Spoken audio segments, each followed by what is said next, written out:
Aaliyah, can you just describe what this means given what this team has been through this year and those thoughts that went through your head as the confetti was pouring down and you just reflected on this season? I mean, it means a lot. We put a lot into practice and everything we went through this season, all the struggles, and to still kind of come out with the same outcome that we wanted to coming into the season is amazing, and it just speaks to the character in our team. But I know we speak a lot as players on how much we rely on one another, but we couldn't have done this without Coach and the rest of the coaching staff. You know, they really stuck with us, and even through the struggles and challenges, they believed in us, and they still were there when we took the L's, but they're even more there when we took the dubs, and it feels so much better to be celebrating a win with them. We'll go with front row, Tim. For Aaliyah and Dorka in particular, Villanova had 10 offensive rebounds on you guys early in the game.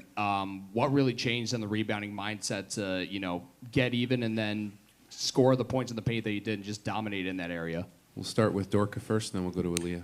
Yeah, I mean, I think kind of we took that personally in the beginning. We just kind of try to figure out, how to, help each other and also find out a way to box them out. And obviously in the beginning of the game, we were not very successful with that. So, I think that was an emphasis put on that we have to, get the defensive rebounds and box out. And I think, as the game went on, we took advantage of that and just kept pushing the ball and, get some easy post-ups and easy scores in the paints. But that's just a quick, switch of mindset and just be more physical and find a person to box out. Yeah, everything that Dee mentioned, I think that, we knew that they were going to go on a run and, that happened, but we knew that we were going to bounce back and be able to converge off their turnovers or off our defensive stops. We got Dom here in the front row, and then we'll move to the third row. Yeah. Lee, I'll ask you because you've been here the longest, but when Coach said the things that he said last week, essentially that he didn't want to hear any more talk about fatigue or injuries or those things, that he wanted that discussion to kind of go away. How did the team take that? How did you respond to that? How did the team respond to that? I think that we responded well, given what we did tonight. I think that we knew going into postseason it's going to be harder games. We were playing all the teams that we've matched up against the whole season. We just really had to lock in and come in with an aggressive mindset that we knew that we wanted to get the job done here so that we can move on into our next, postseason win. You're in the third row.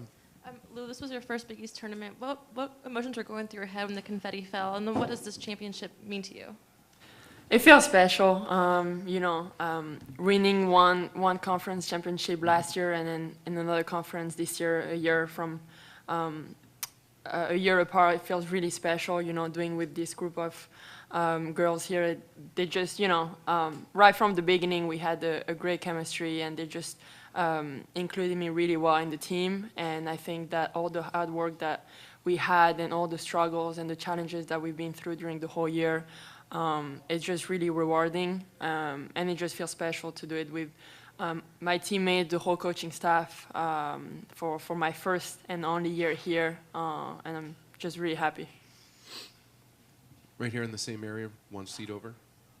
Yeah, Dorka, the third quarter that you guys were able to have, just coming out in the way you guys were playing offensively, just what was that mindset coming out of a locker room, and then to see AZ knock down those 3-pointers there in that quarter? Just how good was that to see her get those to fall?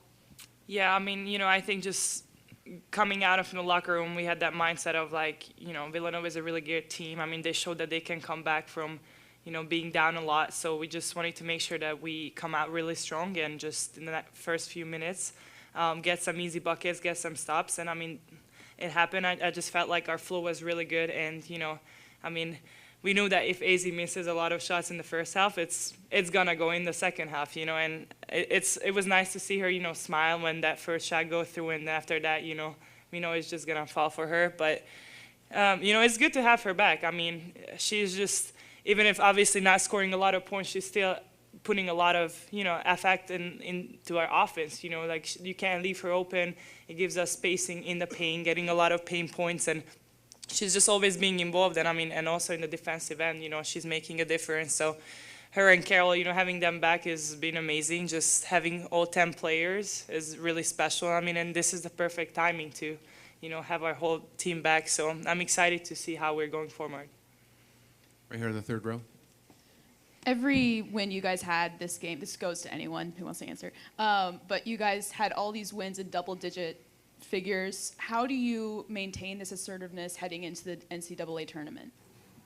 Who wants to take that one? I think that those last 3 games kind of reflect on what team we can really be, and I think the beginning of the year that's the UConn that we were, and even though it was last couple weeks were pretty rough for us, we still found a way to overcome all of that, and find a way to find a solution during this tournament. And I think that's the real team that we can be, and we're gonna bring the same team during the NCAA tournament and having the same mindset. We'll go all the way in the back here. Dorka, as someone who works with Aaliyah every day in games and elsewhere, what kind of pride do you take in seeing what she's done this season and what she did the last 3 days here at this tournament? Yeah, we're super proud of her. I think the whole season, she's been carrying us, and I just remember, even last year when the tournament came, there are different. Aaliyah came out to play. I remember the last year's biggest tournament. She was just unstoppable, and I had no doubt that she's gonna be unstoppable again. And she's just playing like an All-American, and we are super happy to have her. And she's been our leader this whole season, and she's just keep going, man. And I think we're all really proud of her. And this is just the player who's she been, And obviously, it's just her confidence is out the roof, and that's just we're just so happy to see that. And she's a nightmare, on offense and defense, and she's been leading us the whole time. Right here in the front. Aaliyah, you did struggle a little bit personally in February. What was the weight of the season kind of getting to you and carrying the team for a while, and what happened? You have refocused now, and it seems like the dominant Aaliyah is back. Was there something that changed? Did you just need some time to regather yourself? I just think that, with everything that was going on in the season, as a team, we were just going through different things, different bumps and bruises, but I just wasn't very consistent during that time period. But, I knew that I was going to get it back, and the kind of player I am, I know that I'm kind of resilient in that way, and my teammates, carried me and gave me the confidence, and, we're in March, so I knew that I had to step back up, and I think everyone's stepping up right now, and we're all producing, either that's offensively or defensively, and it shows that we can be a really great team when we want to be. Okay, last question here for the athletes in the third row. Aaliyah, just the way that you've been able to defend Maddie Sechrist all season long and other players throughout the year, where do you think you've grown the most in the defensive end, and how has that kind of factored into the great season you've had? I think it's kudos to the coaching staff with the scouting reports. We really lock in, making sure that defensively we're disciplined. Maddie's a great player, so it was a tough assignment, but I knew that if I got beat, my teammates were here on the back end helping me out. So I think it was a great team effort. We've been able to stop a lot of great players throughout the season, so we just got to continue that so that we could produce offensively and be successful. All right, ladies, thank you very much. Congratulations. Thank you. Geno, with so many players missing time this year, can you just discuss what having Aaliyah there all year has meant to this team and what she meant during this tournament? Yeah, she knocked out some of our guys, but she managed to stay in every game. And I think last year, she was one of the few players that I think played just about every game. So she's a adorable kid, knock on wood, and when she's got it going and she's feeling it and the confidence level is high, like Dorka said, she's able to she's able to do pretty much whatever whatever the game calls for. You know, when she goes on those rebounding tears, it's like she gets everyone, you know, and at both ends of the floor. And when she's attacking the basket and drawing fouls. And so there's an element that she brings that if you don't have that element, it's hard to win tournament championships. It's hard to win in the postseason. Doug? Hey, Geno. It seems like it's a strange year across the nation. I mean, South Carolina's undefeated, but they haven't been like the dominant team that you guys were when you won 4 in a row of running through everybody. They've had a rally at times, and everyone else seems to lose to a bunch of people. How open do you think the NCAA is going to be, whatever the bracket is revealed next Sunday, for teams to come out and potentially pull off more of these upsets we've been seeing? Well, until somebody beats South Carolina, they're still undefeated, you know, and they're still the favorite, as they should be. In terms of everyone else, yeah, it's really hard this year to pinpoint, given some of the conference tournament outcomes, you know, really hard to pinpoint who really is playing or has played, let's say, for the last 3 weeks. Like, you could say they're pretty much going to be a championship, you know, championship contender. So everybody's had their turn. Everybody's looked the part. Everybody's looked the other way, which is a great sign for the NCAA tournament, right? Which means that more teams are in the mix, as it should be. You know, one of the things that the NCAA, the women's basketball tournament, has to catch up, which we are. Obviously, we're still very young. There has to be an uncertainty to the games. There has to be, like last year, Creighton, you know, there has to be teams coming out that you don't want to play in the postseason.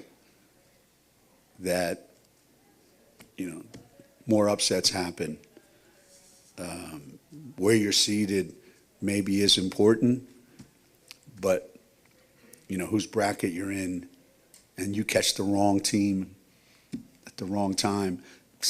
Years ago, that didn't matter as much because the favorites just kind of rolled through everybody. The talent has spread out a little bit more now, and I think this might be one of the more exciting NCAA tournaments, you know, in recent years. Here on the left, Dom. Geno, I know this has been a difficult year for you in a lot of different ways. Can you just talk about the feeling you had on the floor dancing, I guess, with your grandkids and, you know, dancing around the confetti, and what I guess, relief and satisfaction? What was that like for you? Yeah, remember we talked about the other day about how you want winning to be special here in Connecticut, like it is every place else, instead of, you know, we have to win. And it's just, you know, when you coach long enough, you describe coaching as there's misery and relief, you know? And when you lose, it's misery, and when you win, it's relief, not even joy. But when it almost felt like a chapter had been closed. Like, I can just sit back now and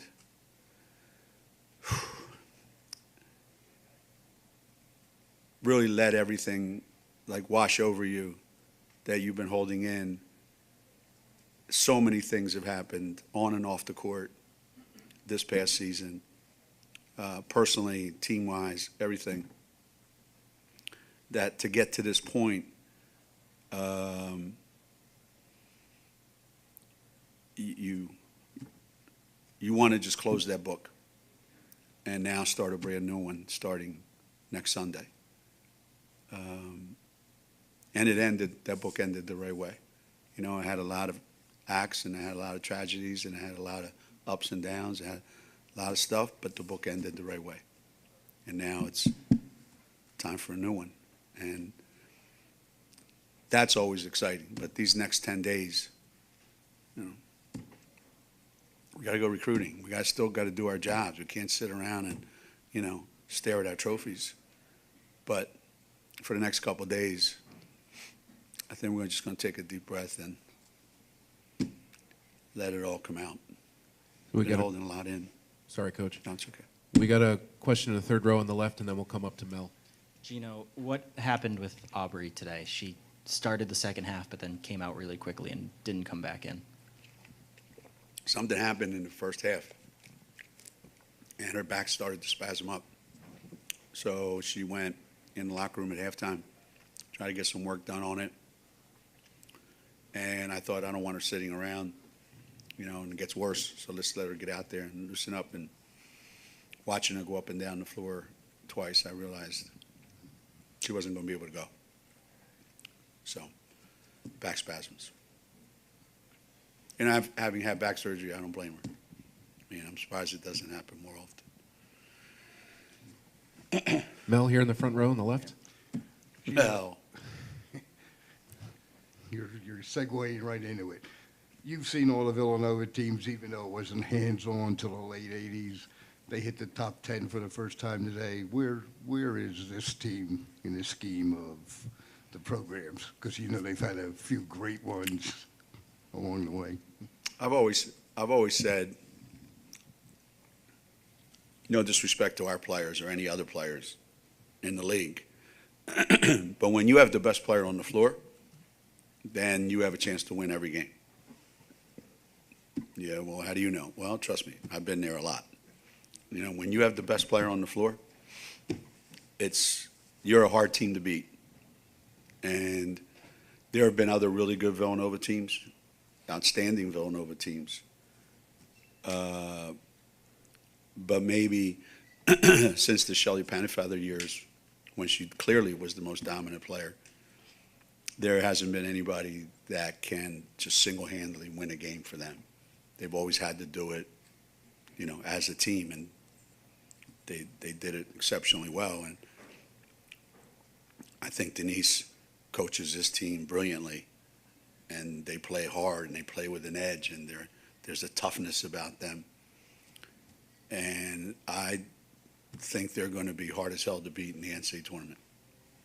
I don't care who they play, because I don't think if you haven't played them and you haven't seen that, you're in for a treat. We have a question, third row on the left. Geno, you talked a few months ago about learning to kind of relinquish what you can't control and focus on what you can. And I guess from a coaching perspective, how's that journey been the last few months? And is it easier said than done, or how would you describe where you are with that? It comes and goes. You know, somebody said, you know, you should lean on your staff a little bit more, you know? And I go, they already do everything. You know, I have, you know, the easiest job probably of any head coach in the country because my staff is just unbelievably good. What I have to, you know, constantly be on the lookout for is wanting every game and every possession and every day to be like yesterday or like the first 3 quarters today. And that's just not possible. So, you know, you start to learn to take that they were brilliant yesterday. And for 3 quarters, you know, we're up 25 with 3:25 left in the third quarter.